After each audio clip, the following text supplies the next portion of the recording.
कालपासूनच दिवाळीची सुरुवात झाली आहे, पण अजूनही आमच्या करंज्या बनवायच्या राहिल्या होत्या. मी आणि सासूबाई दोघी मिळून या कामाला लागलो आणि खरं तर मला तर करंज्या बनवायला जास्त आवडत नाहीत, पण दरवेळेस माझ्या सासूबाई पुढाकार घेऊन हे काम करतात आणि करंज्या झाल्यानंतर आम्ही निघालो शॉपिंग करण्यासाठी. कारण दिवाळीची खरेदी अजून सुद्धा आमची थोडी-थोडी राहिलेलीच आहे.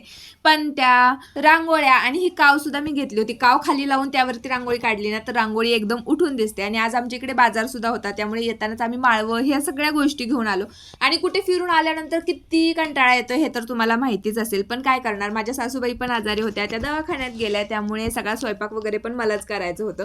तर आज मी वांग्याची भाजी बनवायला घेतली आणि यावेळेस बऱ्याच दिवसांनी मी वांग बनवते, जे मला खूप जास्त आवडतं. बाहेरच्या लाईट्स लावण्याचा मी प्रयत्न करत होते, पण त्या काही लागतच नव्हत्या. तर म्हटलं जाऊ दे, फक्त आकाश कंदील लावू. पण या लाईट्स कधी लागले हे मला समजलं पण नाही. भाजी वगैरे अशी सिंपलच आमच्याकडे आवडते आणि जो भाजीपाला आणलाय तो म्हटलं सगळं साफसफाई करून व्यवस्थित डब्यांमध्ये भरून ठेवूया, कारण सगळं जर निवडलेलं असलं तर भाज्या करताना एकदम सोपं जातं. आणि हे जे किचन कंटेनर्स आहेत माझ्याकडे फ्रीजमध्ये ठेवण्याचे, त्यांमध्ये भाज्या बऱ्याच दिवस फ्रेश राहतात, त्यामुळे मी सगळं काही यामध्ये भरून ठेवते. यांच्या लिंक्स तुम्हाला हव्या असतील तर वरती ॲफिलिएटमध्ये मी त्यांना टॅग करते. आता दिवाळीच्या लाईट्स वगैरे बाहेर लावल्या, त्यामुळे बाहेर बसायला पण खूप छान वाटते आणि दिवाळीचा ग्लो आपल्या चेहऱ्यावरती पाहिजे तर नाईट केअर तर केलंच पाहिजे. त्यासाठी नाईट क्रीम वगैरे मी लावून घेतली. उद्या हेअर वॉश करायचा आहे, त्यामुळे केसांना ऑइलिंग सुद्धा करून घेतलं. हे तेल मी घरीच बनवते आणि तेच मी तेल केसांना लावलेलं आहे. चला तर मग भेटूया नेक्स्ट व्लॉगमध्ये. तोपर्यंत बाय.